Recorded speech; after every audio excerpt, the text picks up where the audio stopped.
Le principal intérêt des bases de données est que nous allons pouvoir, une fois toutes les données stockées dans les tables, aller chercher les informations qui nous intéressent en croisant les tables. Nous pourrons nous demander, dans l'exemple que nous avons créé pour illustrer ce cours, quels sont les meilleurs clients, quels sont les clients qui ont commandé tel produit, quels sont les clients qui habitent le Val-de-Marne, etc., etc. Et j'ai donné ici que 3 petits exemples tout simples et immédiats pour expliquer que les requêtes, en fait, servent à fouiller dans notre base. Et l'avantage des bases de données, c'est que cette façon de fouiller va être très rapide et sans erreur. Voyons d'abord la définition. Une requête, nous l'avons vu, c'est un objet d'access. Et c'est un objet qui permet d'extraire ou de modifier des informations dans les tables.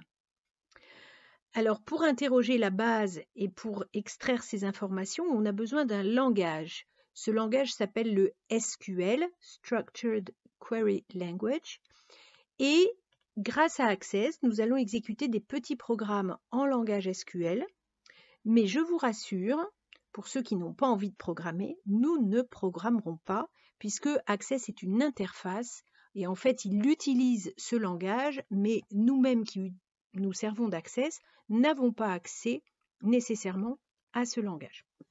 C'est important de le savoir tout de même, car dès qu'il y a des interfaces avec des plateformes, par exemple sur Internet, ce sera plus facile de se servir du langage SQL, puisque c'est le langage universel pour fouiller dans les bases de données.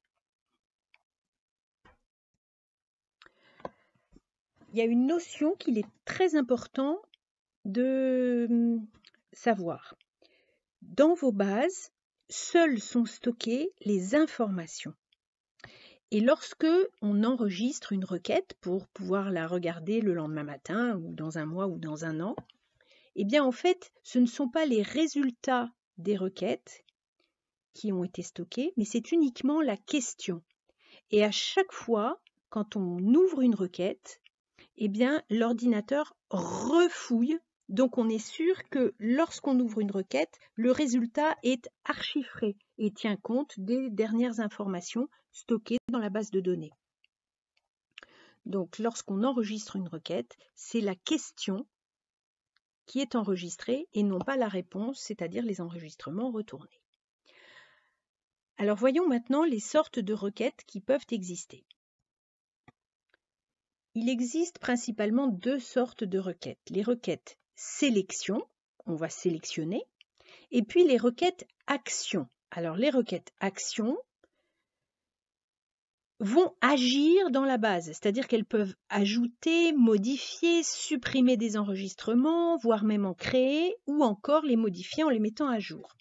Donc évidemment, les requêtes action sont à manipuler avec beaucoup de pincettes et beaucoup de savoir-faire.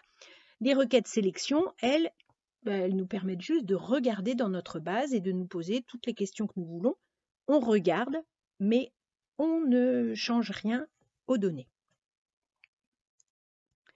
Alors, nous allons d'abord voir à quoi servent les requêtes sélection. Donc, les requêtes sélection sont des requêtes qui cherchent dans la base et qui extraient les données sans y apporter de modification. Donc, de toute façon, si on se trompe dans une requête sélection, ça n'est pas grave.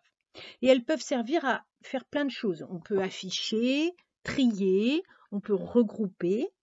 Et il y a un usage très important, c'est que ces requêtes sélection sont les requêtes qui vont nous permettre de faire des calculs. Quand on veut faire des calculs dans Access, généralement, ces calculs ne seront jamais stockés. Il sera uniquement stocké la requête correspondant au calcul. Je m'explique, si par exemple j'ai une base de données avec des clients, des produits, des commandes et donc des factures, eh bien si je veux connaître mon chiffre d'affaires, c'est-à-dire le résultat de toutes les factures qui ont été payées, eh bien je vais compiler tous les produits qui ont été vendus et payés dans les lignes de facture. Et la somme de ce calcul sera mon chiffre d'affaires. Et donc, dans la requête, nous verrons que nous allons uniquement stocker la formule de calcul, mais le résultat en lui-même ne sera jamais stocké nulle part. puisqu'on se souvient que la requête enregistre la question, mais n'enregistre pas la réponse. Donc à chaque fois, ce sera calculé à nouveau. Par contre, dans les requêtes actions, elles ne se contentent pas d'afficher des données, mais elles les modifient. Comme leur nom l'indique, elles agissent. Alors, qu'est-ce qu'on peut faire comme action? Eh bien, on l'a vu, on peut créer, supprimer ou modifier, ou encore déplacer des enregistrements en une seule opération. Donc évidemment, c'est très puissant, mais ça peut être très dangereux si on les utilise à mauvais escient, puisqu'on peut modifier notre base alors qu'on ne voulait pas le faire. Il existe 4 types de requêtes actions. Les requêtes création de table. Donc qu'est-ce que ça fait? Ça crée une table. Les requêtes ajout. À chaque fois qu'on l'exécute, eh bien, elle ajoute des enregistrements. Donc évidemment, il faut l'enregistrer qu'une seule fois, sinon on va créer des doublons. Les requêtes suppression et enfin les requêtes mise à jour. Dans les exercices que nous allons faire maintenant, nous allons voir ces différents exemples de requêtes. Donc par exemple, création de table, imaginons que j'ai des clients un peu dans toute la France et puis je vais recruter pour la région Est un commercial. Donc, je vais lui déléguer, à l'avenir, c'est lui qui se chargera de tous les clients de la région Est. Donc, je vais prendre un certain nombre de départements et puis je vais tout simplement lui donner un fichier avec mes clients. Donc, que vais-je faire? Je vais créer, à partir de ma table client, une nouvelle table qui ne contiendra que les clients de la zone que j'ai choisie.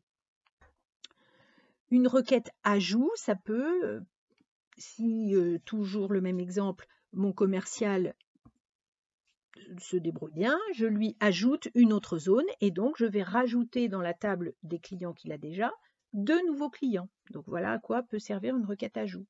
Une requête suppression, je peux décider par exemple de supprimer tous les clients qui n'ont jamais commandé depuis 10 ans. J'estime que ce n'est pas maintenant qu'ils vont se réveiller.